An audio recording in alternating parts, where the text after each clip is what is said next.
Join us on our website at www.thegrandview.org and get more information about our show. There you can download our free book, Everything You Need to Know About Outdoor Painting.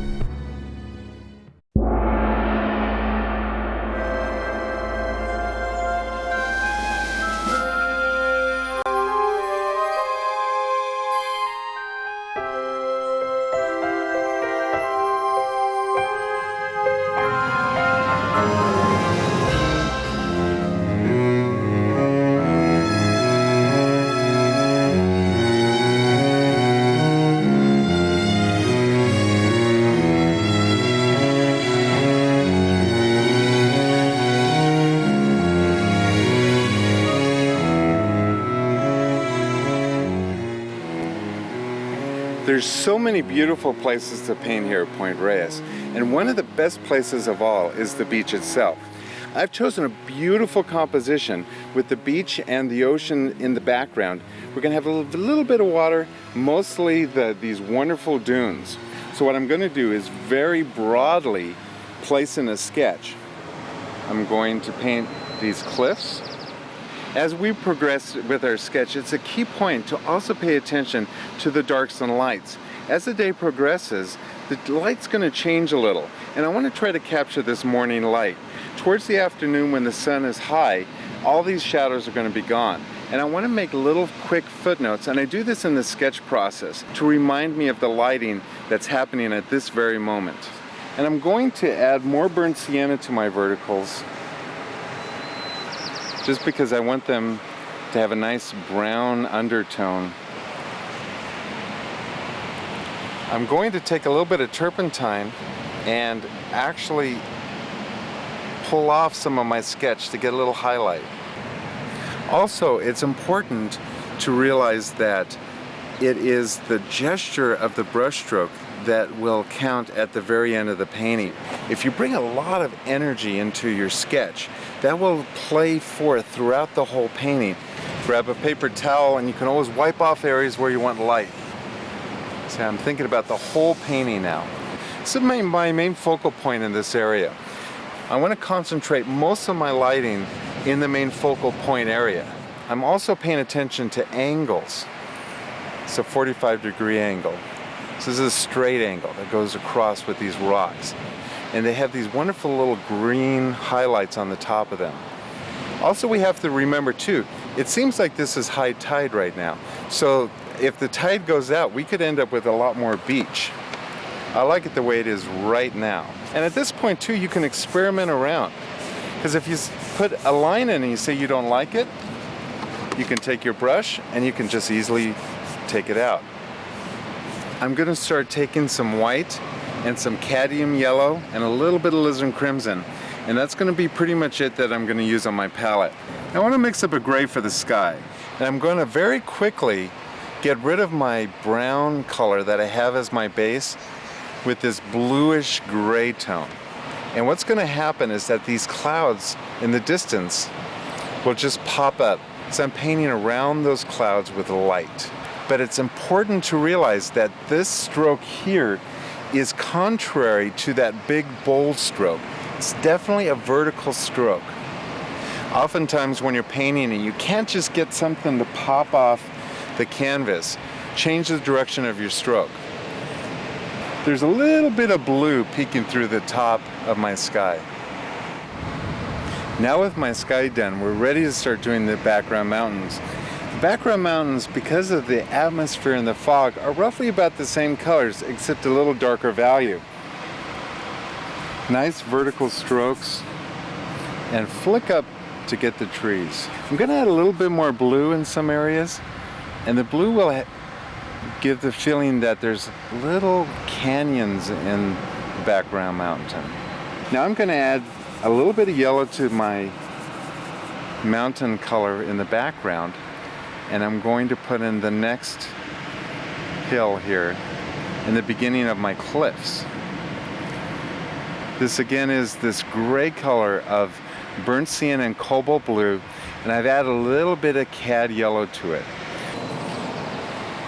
Okay, now with my green hill finished, I'm going to start actually working on the cliffs of the background hill. I'm going to mix yellow and red together with a little bit of white. This is going to be the highlights in the background cliffs. Just with a diagonal brush stroke, get the illusion of these cliffs. These cliffs actually, when Sir Francis Drake first laid eyes on them, reminded him of the great white cliffs of Dover in England. And that's one reason why it's believed that this is actually the beach where he landed. Okay, now with the background cliffs done, I'm going to start laying in the water. It's going to make a big difference for the rest of my sketch to have that water in, and it's going to go very quickly. Keep the paint very, very moist. I'm going to add a little bit of our gray color. This is the burnt sienna and cobalt blue. The background sky has a lot of clouds in it, which will just gray down the water just a little bit. And I'm going to put in just some of the surf. This is just a little bit of white along the edge, and I'm dragging the white right back into the ocean. I want a little bit of water breaking along the beach here, and I can do that just with a few little brush strokes. Now with the water done, let's start working on the background cliffs. Now with very direct brush strokes. There's a little bit of green on the top of this cliff also. So let's take the opportunity to put that in. Instead of drawing with your brush, try to actually stroke with your brush. Okay, now let's start working on the main cliff area. This cliff area is going to be done a little bit different because I'm going to lay in a shadow side and a highlighted side. Now we want to do these brush strokes very quickly. We want to capture the light as we see it at this very moment. There's a lot of little lights that break away from the main light source and give a little pattern across the shadow. These are again little footnotes. I'm just going to lay in a base color and then I'll put in the shadow area. And while I have this color, I'm going to go ahead and add a little bit of gray to it. I'm going to lay in the base for my beach. Lots of turpentine, just let it flow very quickly here. I'm going to place a little bit more blue into my white, and I'm going to bring a little bit of reflection of the blue sky in my wet sand. And the beach comes up. So I'm just taking that same color, just dragging the beach back up onto my cliffs. Now I'm laying the dark for the top of my cliffs. This is the dark grass. It's a little cliff at the tip there, so we're going to put a little shadow underneath. And that shadow kind of goes along the base of the green.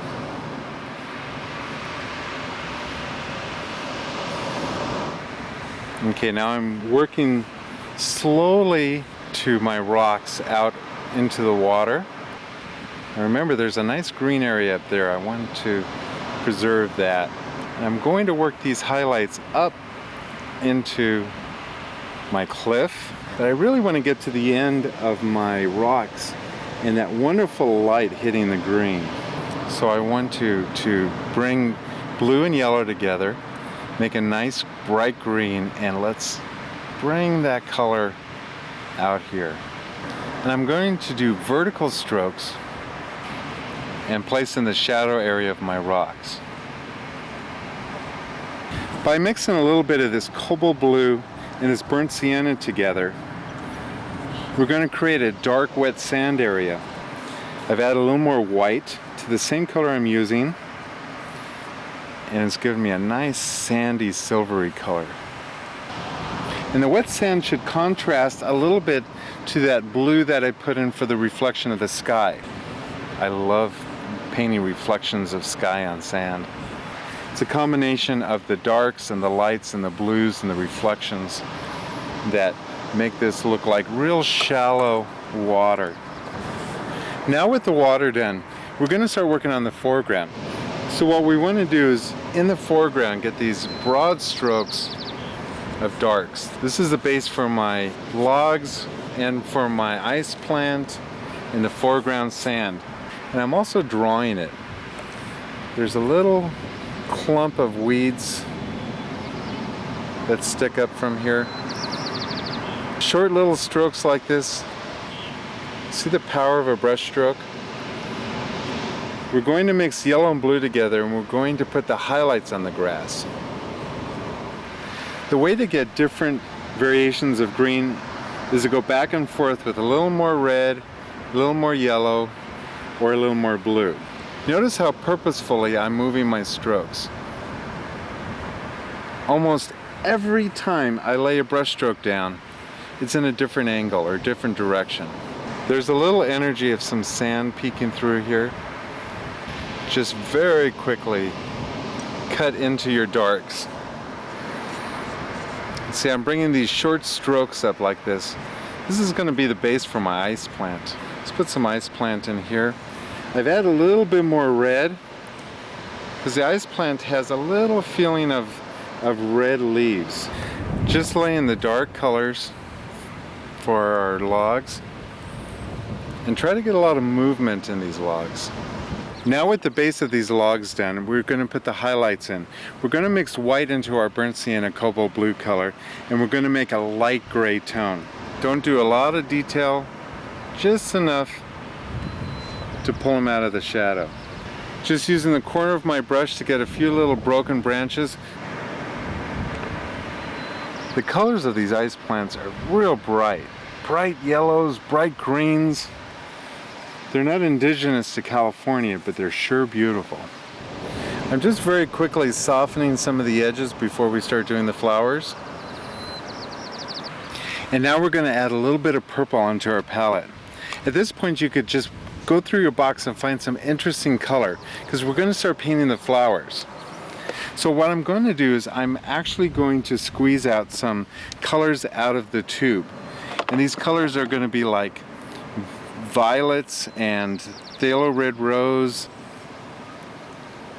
and just put a few little flowers on top of these greens. There's some extreme yellow ones that go in. Beautiful, beautiful colors. When we started painting, all of these ice plants were all closed up, and now they've opened up for the sun. What a beautiful day at Point Reyes. I'm going to add a little bit more gray to this yellow color, and we're going to put in some of these pebbles. Get the little rocks.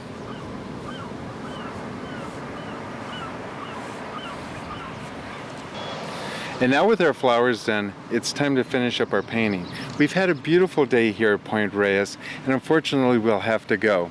But we'll first pick up our signature brush and sign the painting.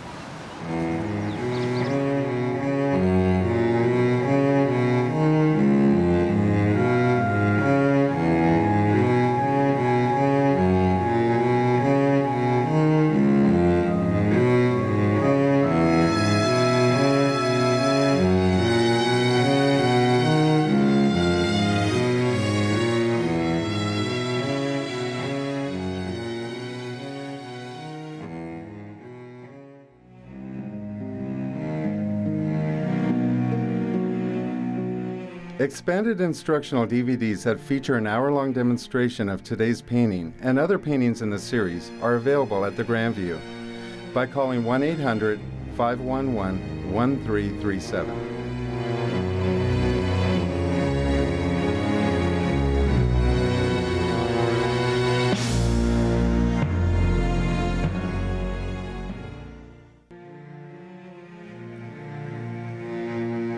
Join us on our website, thegrandview.org, and get more information about our show. There you can download our free book, Everything You Need to Know About Outdoor Painting, along with a free diagram of today's subject.